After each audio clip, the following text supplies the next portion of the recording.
नमस्कार दोस्तों, मैं मनोज कुमार आपका हार्दिक अभिनंदन स्वागत करता हूं। आशा करता हूं कि आप कुशल मंगल होंगे। आज मैं आपके सामने जो केंद्रीय विद्यालय संगठन मुख्यालय द्वारा एक फॉर्मेट दिया गया है जो कि बजट से रिगार्डिंग है, उसमें ये पूछा गया कि भाई आपका सितंबर तक है ना कितना आपका इंटर्नशिप आया है ना, और कितना आपका आगे आ सकता है। इसी प्रकार सैलरी में ये पूछा है कि आपका जो सैलरी है ना, वो आपका जो सितंबर महीने तक कितना आ चुका है और कितना सितंबर के बाद पेमेंट हो सकती है। तो मेरा विचार है कि क्यों ना एक ऐसा फॉर्मेट बनाया जाए जिससे कि आपको बहुत ही आसानी तरीके से आप इसको कैलकुलेट कर सकें।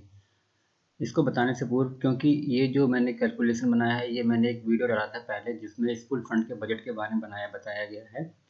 उसमें मैंने बताया था किस प्रकार से बजट बनता है ना। और एक मैंने और बनाया था फॉर्मेट मंथली का, क्योंकि ये दोनों उससे ही उसको करके आपको आसानी से ये बन सकता है। क्योंकि मंथली में आपने कितना पेमेंट किया है अभी तक का, सितंबर महीने तक का, आप वो उससे कर सकते हैं।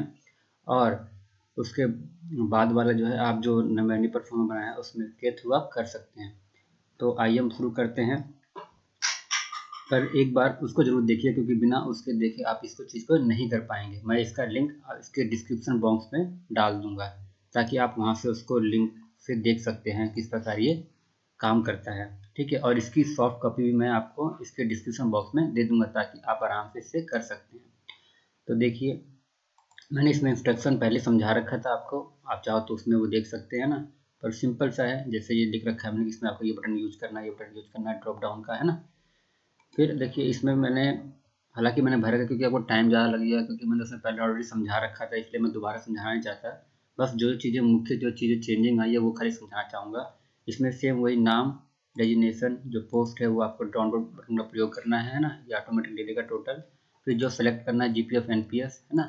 इस तरह से HRN वो करना है। बोनस अगर नहीं है तो नहीं है, अगर हो सकता है मिल जाए तो हम, अगर नहीं मिल सकता तो नो नो ही कर देंगे। फिर बच्चे एक या दो जो भी होंगे, फिर सिटी के हिसाब से HRA होगा XYZ ना। फिर जो भी उसकी मंथली जुलाई या जनवरी होगा वो लिख देंगे।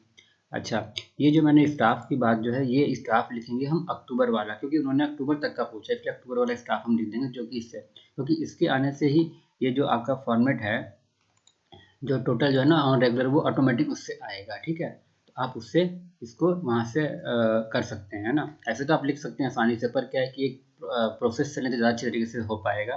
ठीक है, उसके बाद जब आप इसको भरते हैं, इसके बाद देखिए आप ये जो सैलरी वाली बात है, ये सैलरी आपको ध्यान रखना कि आपको ये अप्रैल वाली सैलरी लेनी है ना, जो अप्रैल में जो एम्प्लॉय की जितनी सैलरी है, क्योंकि उसके बेस पे ही जुलाई में उसको इंक्रीमेंट मिलेगा। जुलाई के बाद जो भी, क्योंकि सैलरी आगे बढ़ेगी उसकी, तो हम बार बार निकालने से अच्छा है कि हम सिर्फ अप्रैल की सैलरी लिख देंगे, और उसका ऑटोमेटिक इसमें क्या है, मैंने फार्मूला फिट कर रखा है जिससे ये जुलाई में ऑटोमेटिक आपका इंक्रीमेंट ले लेगा, आपको यहाँ पे कुछ करने की जरूरत नहीं पड़ेगी। और इसी प्रकार फिर ये आपका जैसे जनवरी आएगा तो उसमें जिसका जनवरी में इंक्रीमेंट होगा तो जनवरी में इंक्रीमेंट ले लेगा वो। सेम आगे देखिए, इसमें क्या है कि देखिए मैंने इसमें बता रखा था पहले भी कि जो भी मेडिकल आपको लगता है, ये वो लीव इनकैशमेंट है ना, ये लीव LTC और लीव इनकैशमेंट दोनों अमाउंट है, जो भी जैसे भी हम चल रहा है वो दे रहे हैं किसी को, है ना, या उसका दे दें, तो इस तरीके से। तो ये हम इन्फॉर्मेशन, और ये TT है, लिख लेते हैं क्योंकि पैसे हमें हिसाब से ही लेने हैं, क्योंकि ऐसा ना कि कभी दिक्कत हो जाए तो कम पड़ जाए, तो इसलिए हम इसे पैसे लिख सकते हैं। तो आप ये जितना भी चाहे उतना लिख सकते हैं अपने हिसाब से ना, कि आपको लगता है कि हाँ इतना इतना चाहिए। अब देखिए इसमें थोड़ा सा एक नया है, क्योंकि वो उसके अकॉर्डिंग था, अभी इसके अकॉर्डिंग है ना। देखिए क्या है कि देखिए इसमें मैंने ये डाल कर ये बना रखा है रिटायरमेंट और VRS, क्योंकि कहीं ना कहीं आपकी C2 जो है इसके अंदर वो उससे रिलेटेड है ना। तो देखिए यहाँ पर आपको जिस भी एम्प्लॉय का जिस मंथ में रिटायरमेंट होगा, है ना, उस डेट को आप वहाँ पर लिख दीजिएगा। तो उसके होने से क्या होगा कि ये देखिए भाई कितने साल कब रिटायर होगा, उससे ये निकल जाएगा भाई ये है ना। और कहीं ना कहीं फिर ये लिखना है कि उसने रिटायर यस या नो, अगर वो यस करेंगे तो क्या होगा, यस करने पे ही ये सब चीज़ें, अगर आप नो कर देते हैं तो ये चीज़ें खत्म हो जाएंगी, फिर कुछ नहीं आएगा, क्योंकि हमें सबका थोड़ी निकालना है। और जिसके आगे आप जिस डेट में अगर चाहो, जिस डेट में रिटायरमेंट जिसकी किस, क्योंकि हमें इस फाइनेंशियल ईयर का पूछा हुआ है 20-21 का, तो हमें उसके बीच में जो भी दौरान है उसी के यस नो करेंगे ना। तो यस नो करेंगे, मान लीजिए ये यस है ना, तो अगर यस करते हैं तो अब ये देखना, देखिए यहाँ मैंने बता रखा है ऐसे कि आपको जो भी जिस साल भी एम्प्लॉय रिटायर है उससे 1 साल एक्स्ट्रा लेके चलना होता है, यानी +1 करना पड़ता है। जैसे कि मैंने दिखा रखा है 60+1 61 है ना, 35+1 36, इस तरह से आपको ध्यान रखना है। हालांकि मैंने, क्योंकि आप यहाँ लिखिएगा तो ऑटोमेटिक ये फार्मूला से ले लेगा, क्योंकि हालांकि मैंने यहाँ पे लिख रखा है फैक्टर, देखिए है ना, फिर भी आपको यहाँ से ऑटोमेटिक वो ले लेगा इन्फॉर्मेशन को।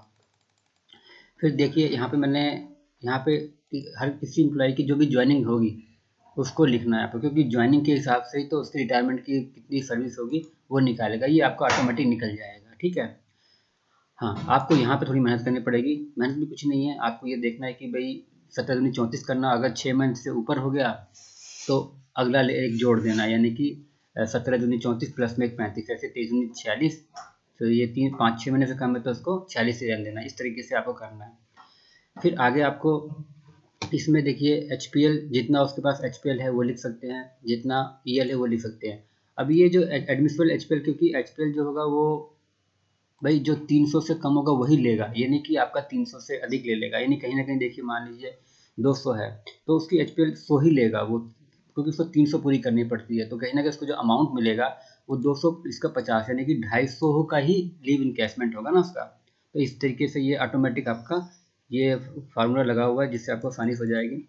इसी प्रकार ये इसका आपका ये जो ग्रेजुटी है वो निकाल देगा, कम्यूटेशन निकाल देगा, जिसका भी जो भी रिटायरमेंट जिस महीने होगा ना, क्योंकि मान लीजिए जैसे कि अब जैसे ये एम्प्लॉई है ना, जैसे अब ये पहले रिटायर हो गया ना, तो आप इसमें पहले चेंज कर सकते हैं। मान लीजिए हम ये बोलते हैं कि भाई ये 31/10 को रिटायर हो रहे हैं, है कि नहीं, तो 31/10 के हिसाब से ही वो अमाउंट लेगा सब कुछ, है ना, तो कहीं ना कहीं इसकी साल भी कम हो जाएंगे, यानी 18 में 36 ही हो जाएगा, तो ये 21 में 20 में होंगे रिटायर। तो कहीं ना कहीं देखो ये क्या हो जाएगा, इनकी का 34 की साल है ना, तो यहाँ पे जैसे 34 करेंगे तो ऑटोमेटिक ये सब कुछ को चेंज कर देगा। तो इस प्रकार से हम ये कर सकते हैं। तो यहाँ तक तो ये था। आज जब आप ये सारा कुछ कर लेते हैं, है ना, उसके बाद क्या होगा, फिर हम क्या करते हैं, देखिए हम हमें क्या होता है कि हमें इस पे काम थोड़ा सा करना होगा, क्योंकि इससे ही वहाँ पर ले जाएगा आपका।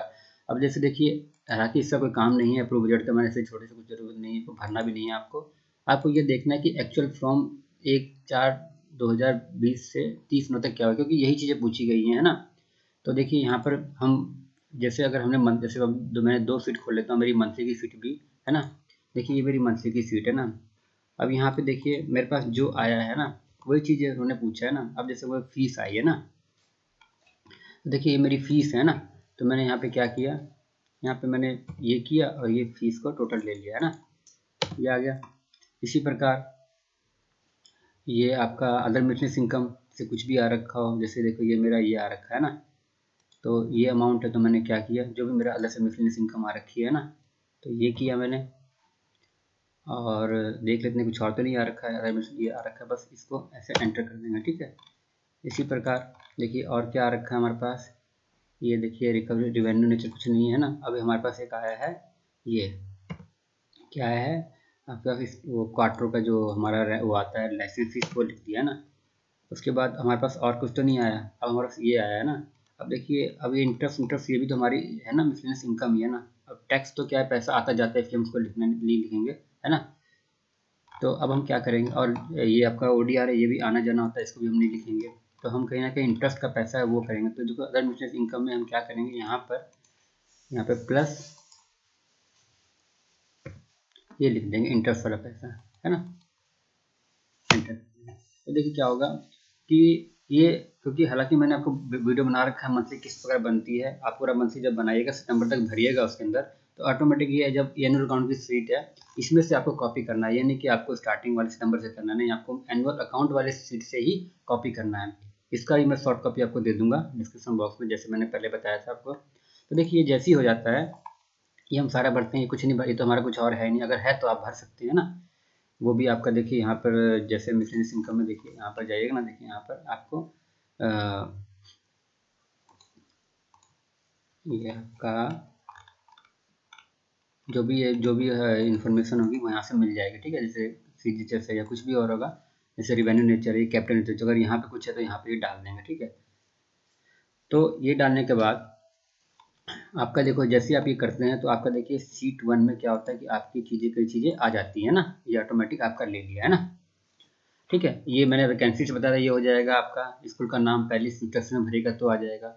अब ये देखिए जो वैकेंसी है, जैसी आप इस सीट में भरिएगा, है ना, ये जो जो पोस्ट जिनकी जिनकी खाली है ना, क्योंकि हम स्कूल पे हैं तो स्कूल में जो पोस्ट की खाली होगी वो टोटल जो भी इसका टोटल आएगा, है ना, भर के वो ऑटोमेटिक आपका इस पे ले लेगा वो।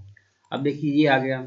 अब ये हमने ये मान लिया कि भाई इसके बाद इतना इतना खर्चा होगा, तो ये यहाँ पे ऑटोमेटिक उससे ये ले लेगा सीट से। ठीक है, ये आपका टोटल, ठीक है, ये इतना टोटल ले लेगा। ठीक है, ये आपकी सीट भर जाएगी।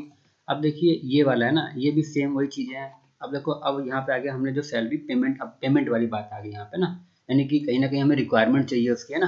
तो कहीं ना कहीं देखिए क्या होता है कि जैसे इसमें बताया गया है कि आपको सितंबर तक की सैलरी लेनी है, तो सेम चीज़ वही है कि इसमें जब हम पेमेंट में जाएंगे, है ना, देखिए यहाँ पर हम अब हम पेमेंट, क्योंकि पेमेंट वाली सैलरी होती है ना, तो कहीं ना कहीं हमारी सैलरी होगी। तो कुछ नहीं है सर, यहाँ पर आपको उन्होंने बोला कि सैलरी वाला लेना, तो सैलरी का जो भी है वहाँ पर आपको क्या करना है, बस ये ऐसे प्लस में ये, है ना, क्योंकि सैलरी का पार्ट प्लस में ये, ठीक है, प्लस में ये, है ना,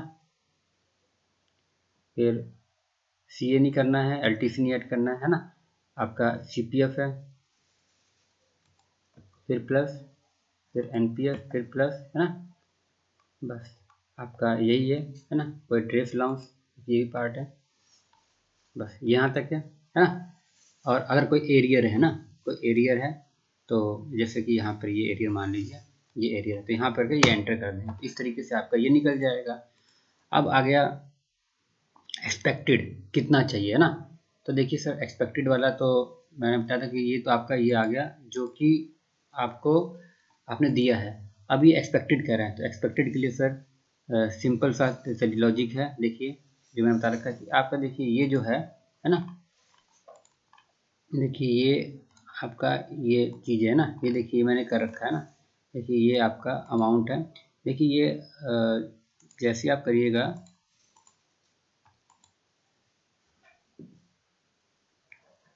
ना, और disburse during the expected salary, है ना। अब ये आपका तो उससे मंथली ले लिया। अब आपका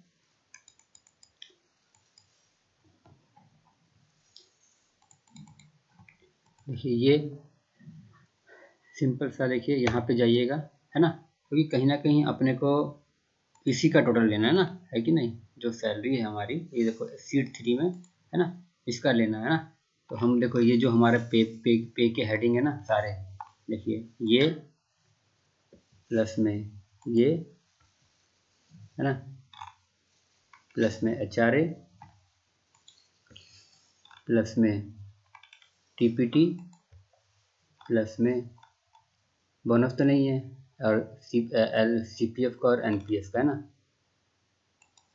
प्लस में ये एंटर मार देंगे, तो ये आ गया, है ना। यानी कहीं ना कहीं ये आपका आ गया, जो आपने ये अमाउंट जो था आपका मंथली से आएगा, और ये अमाउंट कहीं ना कहीं आपको क्या कहते हैं उससे आ गया, क्या कहते हैं आपका पे बिल से आ गया। ठीक है,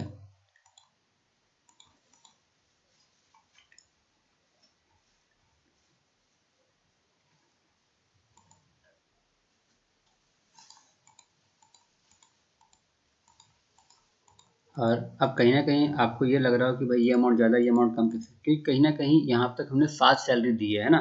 तो हम क्या करेंगे, जो हमने मार्च वाले में 2 सैलरी ऐड की थी, देखिए जैसे हम मार्च वाले में, ये जो है ना, मार्च वाले में अप्रैल के जब मंथ में आते हैं उसमें हम 2 सैलरी ऐड करते हैं, क्योंकि इसकी 2 सैलरी होती है ना, है कि नहीं। तो हम क्या करेंगे, यहाँ पे 2 सैलरी ऐड कर रखी है हमने, तो यहाँ पर हम 1 मंथ की सैलरी लिखेंगे, यानी कि अप्रैल की सैलरी ही लिखेंगे। तो जैसे हम अप्रैल की सैलरी लिखेंगे तो ये अमाउंट आपका कम हो जाएगा, ठीक है, और ये अमाउंट आपका अधिक रहेगा। ठीक है, तो इस प्रकार से आप इस तरीके से कर सकते हैं ना। तो इससे आपका ये फॉर्मेट तैयार हो जाएगा। उसके बाद देखिए अब ये लिखा हुआ कि अलग अमाउंट, है ना, अदर अमाउंट, है ना। अब ये अदर अमाउंट में वही यहाँ पे जाइए, है ना, और मंथली में देखो जो भी इसके अलावा पेमेंट किया हमने, है ना, यानी कि हमने जो भी इस वाले में ये एनुअल अकाउंट की सीट में जो भी हमने अलग पेमेंट किया है, जैसे कि देखिए हमारा चिल्ड्रन वेलफेयर अलाउंस, है ना, ये किया है ना, प्लस में एल टी सी किया, ठीक है, और मेडिकल किया, है ना, और टीएडी, है ना, ये किया, एंटर मार दिया। ये कहीं ना कहीं हमारा ये खर्चा हो गया ना। अच्छा, इसमें एक चीज़ और छूट गया था हमारा, इसमें हमारा जो है ना, वो भी तो है, सीए भी तो है, वो कैश हैंडलिंग अलाउंस भी तो है, तो कहीं ना कहीं हम कैश हैंडलिंग अलाउंस को भी इसमें ऐड कर देते हैं। ये वाला इस प्रकार से ये आपका बन जाएगा। ठीक है, तो इस तरीके से हम ये हमारा फॉर्मेट ये तैयार हो जाएगा और अब बड़ी आसानी से फॉर्मेट तैयार हो जाएगा। अब हम जैसे हम ये कर लेते हैं ना, देखिए अब ये हो गया हमारा फॉर्मेट। अब देखो दूसरे के आगे, दूसरा देखिए आपको जैसे लगता है कि भाई कितने एम्प्लॉई है, तो यहाँ भी ऑटोमेटिक आपका जैसे आप ये भरिएगा ना, तो जैसे देखिए अभी देखिए मैं आपको दिखाता हूँ। जैसे मैंने देखो अभी इस सीट में कहीं ना कहीं मैंने देखो यहाँ पर देखिए,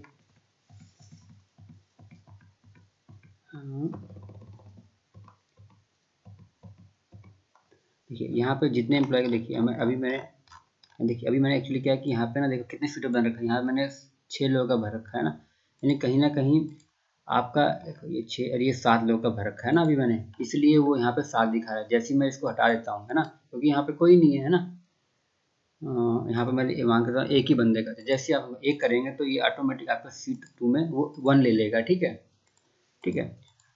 और जो आपका रिटायर हो चुके हैं उसका तो आप यहाँ पे लिखिए कितने रिटायर हुए हैं, और जो रिटायरमेंट का, क्योंकि पैसा कहना डिटेल आपके पास होगी, आपको वो लिखना है अपनी मंथली से, है ना, मंथली में, क्योंकि मंथली में कहीं ना कहीं भरते ही हैं हम रिसीट साइड में जो भी हम, है ना। तो जैसे यहाँ पर देखिए ये है ना, डीसीआरजी है, ये कम्यूटेशन पैसा जो भी है वो यहाँ भरते हैं, तो वो चीज़ आपको यहाँ पे लिखनी होगी इससे, है ना, अलग अलग करके। और देखिए जैसे हमने उन एम्प्लॉय का जैसे देखिए हमने इन्हीं का खरी भरा, एक का ही भरा है ना, क्योंकि हमने माना कि यही रिटायर हो रहे हैं। देखिए ये जो पैसा इनका है पूरा 33,88,948 रुपये, ये ऑटोमेटिक इस सीट में वो ले लेगा। अगर मान लीजिए एक की जगह 2 व्यक्ति हैं, है ना, तो हम इस फील्ड में गए, है ना, और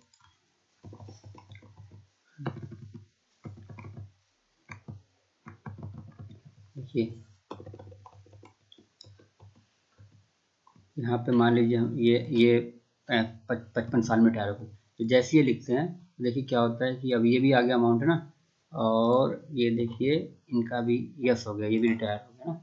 तो जैसे हम यस करते हैं, है ना, तो देखिए अब ये अमाउंट बढ़ गया है ना टोटल।